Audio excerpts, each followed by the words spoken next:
Welcome to our online class. আজকের ক্লাসের আলোচ্য বিষয় 2025 সালের জানুয়ারি টু জুন সেশনের যে বোর্ড পরীক্ষাটা হয়েছিল সেই পরীক্ষার বোর্ড প্রশ্নটার সমাধান করব এবং এখানে যে যে বিষয়গুলো আপনাদের বুঝতে সমস্যা হতে পারে বলে মনে হয় আমি সেগুলা ডিটেলসে দেখানোর চেষ্টা করব। আমাদের প্রথম প্রশ্ন, ইমেইল অ্যাড্রেসের স্ট্রাকচার দেখাও।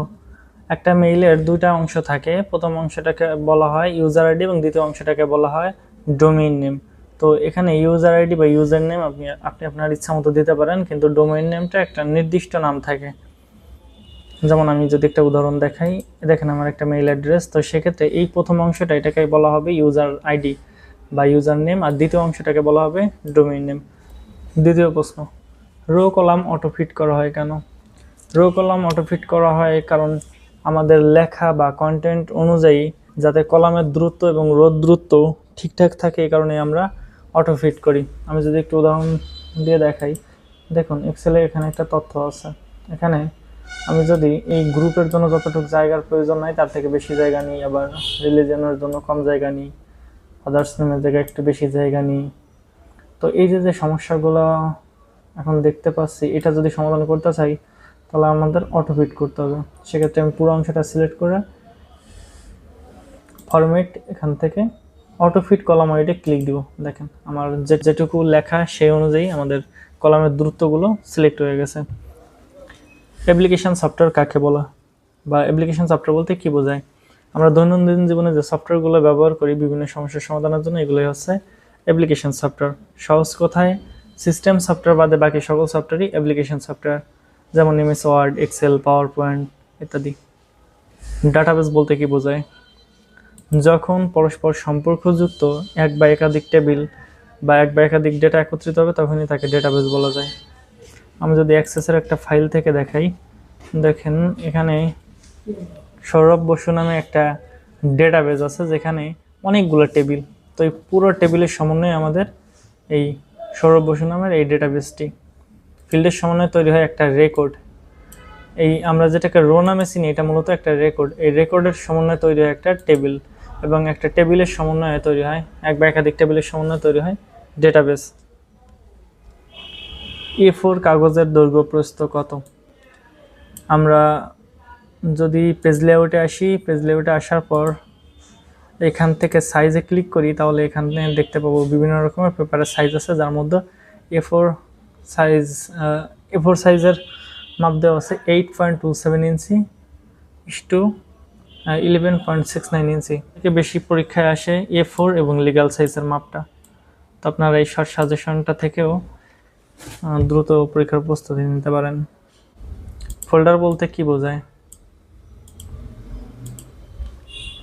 আমরা আমাদের কম্পিউটার যত ফাইল আছে ফাইলগুলো কোনো না কোনো ফোল্ডারের মধ্যে সংরক্ষণ করে থাকি। তো আমরা বলতে পারি ফোল্ডার হচ্ছে এমন একটা কন্টেইনার যেখানে ফাইলগুলো সংরক্ষিত থাকে। 1 টেরাবাইট সমান কত এমবি? আমরা জানি 1 টেরাবাইট সমান 1000 জিবি এবং 1024 জিবি এবং 1024 এমবিতে হয় 1 জিবি। তাহলে আমরা 1 টেরাবাইট সমান লিখতে পারি 1024 গুণ 1024 এমবি। আর যদি বলা হতো 1 টেরাবাইট সমান কত জিবি, তাহলে লিখতাম 1 টেরাবাইট সমান 1024 জিবি। মেল মার্জ বলতে কি বোঝায়?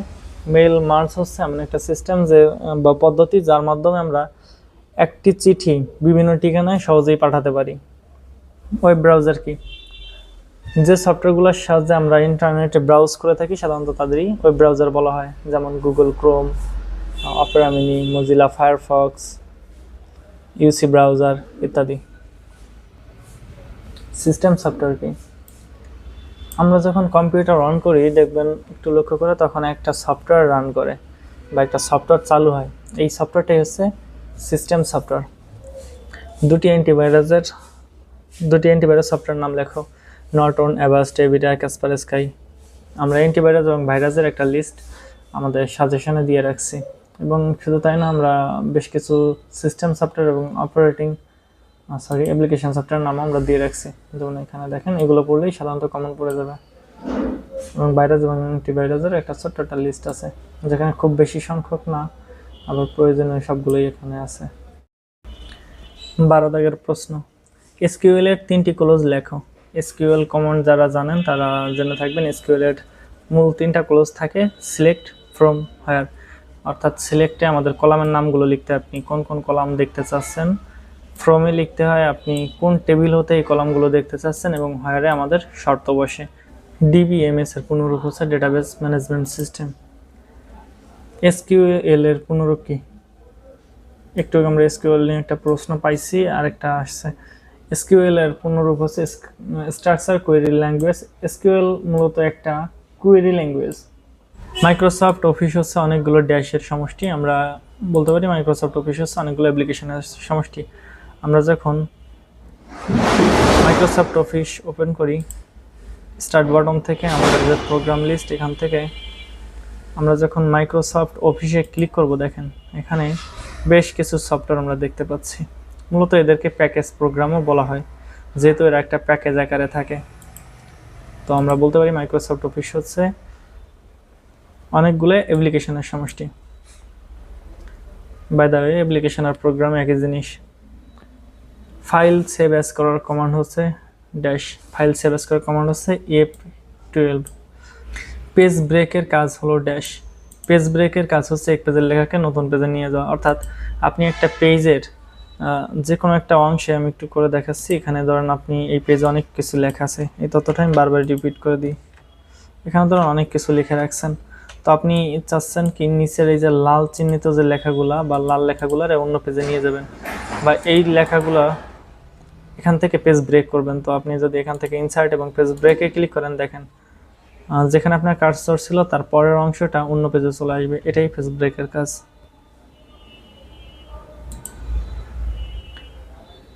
ডাটা শর্ট ড্যাশ প্রকার, ডাটা শর্ট 2 প্রকার। তো এমএস ওয়ার্ডে আপনি দেখতে পারবেন এখানে প্যারাগ্রাফ গ্রুপের মধ্যে শর্ট নামে একটা অপশন আছে। তো শর্টে ক্লিক করলে বেশ কিছু অপশন পাবেন, তার মধ্যে আপনি 2টা মোড দেখতে পারবেন, অ্যাসেন্ডিং এবং ডিসেন্ডিং। এটাই মূলত শর্টিং। অর্থাৎ ডাটা শর্ট 2 প্রকার, অ্যাসেন্ডিং আর ডিসেন্ডিং। HTTP এর পুনরূপ কি? HTTP এর পুনরূপ হচ্ছে হাইপার টেক্সট ট্রান্সফার প্রোটোকল। আপনাদের মনে প্রশ্ন থাকতে পারে এই শর্টকাট বা অ্যাব্রিভিয়েশন ওয়ার্ডগুলো আমরা কোথা থেকে পড়ব? তো আমরা আপনাদের একটা এক্সাম প্রিপারেশন শিট দিয়ে রাখবো। এখানে এই যে শর্টকাটগুলো আছে প্রত্যেকটা খুবই গুরুত্বপূর্ণ শর্টকাট, এবং এখানে যে কটা অ্যাব্রিভিয়েশন ওয়ার্ড দেওয়া আছে আপনারা যদি এগুলো পড়েন তাহলেই কমন পেয়ে যাবেন। যেমন এই দেখেন, একটু আগে আমরা প্রশ্নে পাইছিলাম এসকিউএল এর পুনরূপটা কি, এবং আমরা আরেকটা প্রশ্ন মাত্র দেখলাম যে HTTP এর পুনরূপ কি। সবই এই প্রশ্নে আছে। মাইক্রোসফট অফিস ওয়ার্ড একটি ড্যাশ, আমরা বলতে পারি মাইক্রোসফট অফিস ওয়ার্ড একটি অ্যাপ্লিকেশন প্রোগ্রাম, অথবা আমরা এটাও বলতে পারতাম মাইক্রোসফট অফিস ওয়ার্ড একটি word processing program. 1 MB equal to dash KB, 1 MB equal to 1024 KB বা কিলোবাইট। রিসাইকেল বিন ফোল্ডারে ড্যাশ ফাইল জমা থাকে, ডিলিটকৃত ফাইল জমা থাকে। দেখুন, এই রিসাইকেল বিন হচ্ছে একটা সিস্টেম ফোল্ডার। প্রত্যেকটা কম্পিউটারে সাধারণত ডেস্কটপে এই ফোল্ডারটা থাকে। এই দেখুন রিসাইকেল বিন। তো আমরা যখন কোনো কিছু ডিলিট করি তখন সেটা রিসাইকেল বিনে জমা হয়। যেমন cat6 নামে এখানে একটা ছবি আছে, দেখেন আমি এটাকে ডিলিট করে দিব, কিবোর্ড থেকে ডিলিট প্রেস করে এটাকে ডিলিট করে দিয়েছি। তো আমরা যখন কোনো কিছু ডিলিট করি তখন সেটা রিসাইকেল বিনে জমা হয়। যেমন আমি রিসাইকেল বিনটাকে একটু অন করে দেখাচ্ছি, এই দেখেন cat6 কেবল এখানে জমা আছে। আর যদি আমরা কোনো ফাইল এই রিসাইকেল বিন থেকে ডিলিট করে দিই তাহলে সে ফাইলটাকে আর ফিরে পাওয়া যাবে না। কিন্তু আমরা যদি রিসাইকেল বিন থেকে চাই কোনো ডেটা ফিরে আনবো তাহলে কিন্তু অবশ্যই আনা যায়। যেমন আমি এখানে রাইট ক্লিক করে যদি রিস্টোর করে দিই, দেখুন আমার ডিলিট করা cat6 নামের যে ফাইলটা ছিল সেটা চলে আসছে। আর আমি যদি এটাকে রিসাইকেল বিন থেকে ডিলিট করে দিতাম তাহলে এটাকে আর কখনোই ফিরে পাওয়া যেত না। তারপরের প্রশ্ন, এখানে একটা ওয়েবসাইটের অ্যাড্রেস দেওয়া আছে, বলা হচ্ছে এটি ড্যাশের ওয়েবসাইট। তো এটা হচ্ছে বাংলাদেশ কারিগরি শিক্ষা বোর্ডের ওয়েবসাইট। SSD এর পূর্ণরূপ হলো ড্যাশ, SSD এর পূর্ণরূপ হলো সলিড স্টেট ড্রাইভ। পরবর্তী প্রশ্নে, নিকোশ একটি ড্যাশের নাম, নিকোশ একটি বাংলা ফন্টের নাম। হোম মেনু থেকে ফন্ট গ্রুপ থেকে ফন্টের অপশন ফন্ট ফেসে চলে আসলাম। এখান থেকে যদি একটু স্ক্রল করে নিচের দিকে আসি তো আমরা এখানে কিন্তু নিকোশ ফন্টটা দেখতে পারবো। দেখুন নিকোশ, এই নিকোশটা ইউনিকোড ভিত্তিক ফন্ট, এভাবে আমরা টাইপ করতে পারি। স্পিকার একটি ড্যাশ ডিভাইস। সাধারণত যে ডিভাইসগুলো কম্পিউটার কোনো তথ্যকে আউটপুট করে থাকে তাদেরকে আমরা আউটপুট ডিভাইস বলি, যেমন স্পিকার, মনিটর, প্রজেক্টর, প্রিন্টার ইত্যাদি। সত্য হলে স ও মিথ্যা হলে মি লিখো। ফার্মার সংরক্ষিত থাকে র্যামে, তথ্যটা কি সত্য? হ্যাঁ, এটা সত্য তথ্য, তাই আমরা স লিখব। কিবোর্ড একটি ইনপুট ডিভাইস নয়, সরি এটা মিথ্যা কথা, কারণ কিবোর্ড একটা ইনপুট ডিভাইস যার মাধ্যমে আমরা যে লেখালেখিগুলো বা আমাদের যে লেখালেখি কম্পিউটারে ইনপুট করি এটা মূলত কিবোর্ড করে থাকে, তাই কিবোর্ড একটি ইনপুট ডিভাইস। দেখের প্রশ্ন, উইন্ডোজ 7 একটি অ্যাপ্লিকেশন সফটওয়্যার, সত্য নাকি মিথ্যা? অবশ্যই মিথ্যা, কারণ উইন্ডোজ 7 একটি সিস্টেম সফটওয়্যার বা আমরা বলতে পারি অপারেটিং সিস্টেম সফটওয়্যার। কফি এর কিবোর্ড কমান্ড হলো কন্ট্রোল এক্স, এটা মিথ্যা কথা, কারণ কফি এর কিবোর্ড কমান্ড হলো কন্ট্রোল সি, আর কন্ট্রোল এক্স হচ্ছে কাটের শর্টকাট বা কিবোর্ড কমান্ড। এইচডিডি একটি অস্থায়ী মেমোরি, এটা মিথ্যা কথা, কারণ এইচডিডি হচ্ছে একটা স্থায়ী মেমোরি এবং সহায়ক মেমোরি। সেভের কিবোর্ড কমান্ড হলো কন্ট্রোল সি, এটা কফির কিবোর্ড কমান্ড, সেভের কিবোর্ড কমান্ড হচ্ছে কন্ট্রোল এস। উত্তর মিথ্যা বা মি। ক্যাশ মেমোরি একটি সহায়ক মেমোরি, সত্য নাকি মিথ্যা? এটা মিথ্যা, কারণ ক্যাশ মেমোরি হচ্ছে একটা প্রাইমারি মেমোরি যেটা র্যামের মতো অল্প সময়ের জন্য ডেটা ধরে রাখে, এবং এই মেমোরিটা সিপিইউর খুব কাছাকাছি থাকে এবং র্যামের থেকে কয়েক গুণ বেশি ফাস্ট হয়। নতুন পৃষ্ঠা তৈরি করার কমান্ড হলো কন্ট্রোল এন, আমরা কন্ট্রোল এন প্রেস করলে নতুন একটা ডকুমেন্ট বা নতুন একটা পৃষ্ঠা তৈরি হয়ে যাবে, এটা সত্য। যেমন আমরা কন্ট্রোল এন দিলাম, দেখেন নতুন একটা ডকুমেন্ট চলে আসছে। পেন ড্রাইভকে ফ্ল্যাশ মেমোরি বলা হয়, হ্যাঁ এটাও সত্য, পেন ড্রাইভকে ফ্ল্যাশ মেমোরি বলা হয়। বাইনারি সংখ্যা পদ্ধতিতে মৌলিক অঙ্ক 10টি, এটা মিথ্যা কথা, কারণ মৌলিক অঙ্ক 10টি থাকে দশমিক সংখ্যা পদ্ধতিতে, সেক্ষেত্রে বাইনারি সংখ্যা পদ্ধতিতে মৌলিক অঙ্ক থাকে 2টি, 0 এবং 1। এমএস অ্যাক্সেস একটি ডেটাবেস সফটওয়্যার, এটা সত্য, এমএস অ্যাক্সেস একটি ডেটাবেস সফটওয়্যার। এমএস ওয়ার্ড একটা word processing software, Excel spreadsheet software, PowerPoint presentation software, এবং এমএস অ্যাক্সেস ডেটাবেস সফটওয়্যার। কোনটি ডেটাবেস প্রোগ্রাম? এমএস অ্যাক্সেস, যেহেতু এমএস অ্যাক্সেস উত্তর নাই, এসকিউএল সার্ভারও কিন্তু একটা ডেটাবেস প্রোগ্রাম, এবং এই এসকিউএল সার্ভারে আমরা এসকিউএল কমান্ডের মাধ্যমে ডেটা ইনপুট সহ ডেটা ডিলিট, ডেটা আপডেট অনেক কাজ করতে পারি। 1 কিলোবাইট সমান কত বাইট? 1 কিলোবাইট সমান 1024 বাইট। এটাকে মূলত বলা হয় অ্যাবসোলিউট সেল অ্যাড্রেস। তো অনেকে আমরা এটা আসলে বুঝতে পারি না যে এটা কি বা এটার মান কিভাবে হবে। তো মনে রাখবেন এই অ্যাবসোলিউট সেল অ্যাড্রেসটা ঋণাত্মক মানকে ধনাত্মক মান হিসেবে প্রকাশ করে।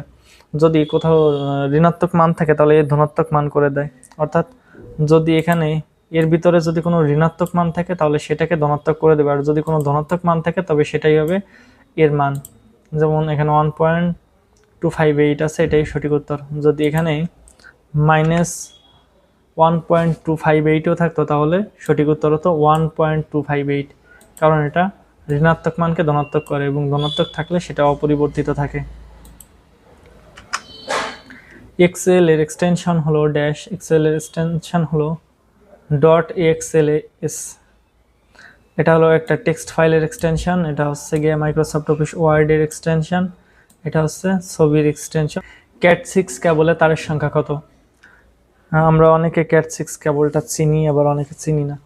তো আপনারা রাউটার, যাদের বাড়িতে রাউটার আছে, রাউটার থেকে অনুতে যে কেবলটা দিয়ে কানেকশন দেওয়া হয় সেটা হচ্ছে CAT6 কেবল।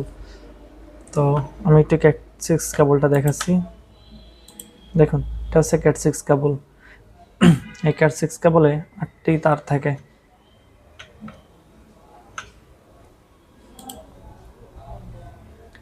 সিপিইউ হচ্ছে, যদিও এখানে প্রশ্নটা এভাবে লিখতে পারতো, সিপিইউ এর পূর্ণরূপ হচ্ছে সেন্ট্রাল প্রসেসিং ইউনিট। কম্পিউটার শব্দের অর্থ কি? যদিও এখানে গণনা করা দেওয়া আছে, তবে এটা সঠিক উত্তর হয় না। কম্পিউট মানে হচ্ছে গণনা করা, কিন্তু কম্পিউটার মানে গণনাকারী যন্ত্র, অর্থাৎ যে গণনা করে থাকে। যেহেতু অপশনের খুব উত্তরের কাছাকাছি অপশন গণনা করা, তাই এটাই সঠিক হিসেবে ধরা হয়েছে। কিবোর্ডে কন্ট্রোল কির সংখ্যা কত? কিবোর্ডে কন্ট্রোল কি এর সংখ্যা 2টি। আমাদের কিবোর্ডের বেশ কিছু অংশ কি আছে যেগুলো জোড়ায় জোড়ায় থাকে, যেমন কন্ট্রোল কি 2টা থাকে, শিফট 2টা থাকে, আল্টার 2টা থাকে, ইন্টার 2টা থাকে। পেস্ট করার কমন হলো কন্ট্রোল ভি। নিচের কোনটি বাংলা সফটওয়্যার? এখানে অনেকে ভুল করে সুতনি দিতে পারেন, আসলে সুতনিটা বাংলা সফটওয়্যার না, বাংলা লেখার একটা ফন্ট। আর বাংলা সফটওয়্যার হচ্ছে অব্র এবং বিজয়, খুবই জনপ্রিয় 2টা সফটওয়্যার। আর বাকি যা দেখতেছেন যেমন বৃন্দা, সুলাইমান লিপি, সুতনি, এগুলো সব বাংলা ফন্ট। নিচের কোনটি সহায়ক মেমোরি নয়? ক্যাশ মেমোরি সহায়ক মেমোরি নয়, এবং এই প্রশ্নটা আমরা সত্য মিথ্যা একবার পাইছি।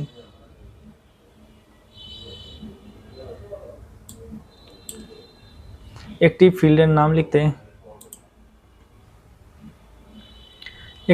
নাম লিখতে সর্বোচ্চ কয়টি ক্যারেক্টার ব্যবহৃত হয়? একটি ফিল্ডের নাম লিখতে সর্বোচ্চ 64 ক্যারেক্টার ব্যবহৃত হয়। তো প্রথম প্রশ্ন, ছেলেরা মাঠে ফুটবল খেলছে, এর ট্রান্সলেশন কি হবে? The boys are playing in the field. ইংরেজি অংশটা যেহেতু কম্পিউটার রিলেটেড না, মানে সরাসরি এর সাথে কম্পিউটার শেখার খুব একটা সম্পর্ক নাই, এটা আপনার ইংরেজির দক্ষতা কেমন সেটা বোঝার জন্য এই প্রশ্নগুলো সাধারণত থেকে থাকে, তো এগুলো একটু নিজেরা পড়ে নেবেন। সেই বলো যার, সব বলো তার। The end is good for him who has all the good. Dhaka বাংলাদেশের রাজধানী। Dhaka is the capital of Bangladesh. এখন খুব বেসিক কিছু ইংলিশ, এগুলো অলমোস্ট সবাই পারবেন। What is the name of our village? The name of our village is, যার যার গ্রামের নাম দিয়ে দিবেন। How many days are there in a week? There are 7 days in a week. What is your profession? অর্থাৎ আপনার পেশা কি? আই এম স্টুডেন্ট, বিজনেসম্যান, যে কোনো কিছু দিতে পারেন। আলামিন is senior dash to me. আমরা জানি সিনিয়র এবং জুনিয়রের পরে 2 বসে, সঠিক উত্তর হবে 2, senior to junior 2। She dash go to school, right form of verb. Third person singular নাম্বারের পরে ভার্বের সাথে এস বা ইএস যুক্ত হয়, অর্থাৎ goes. I am dash university student, I am a university student. U এর উচ্চারণ যদি ইউ এর মতো হয় তাহলে তার পূর্বে এ বসে। Give me a glass of water,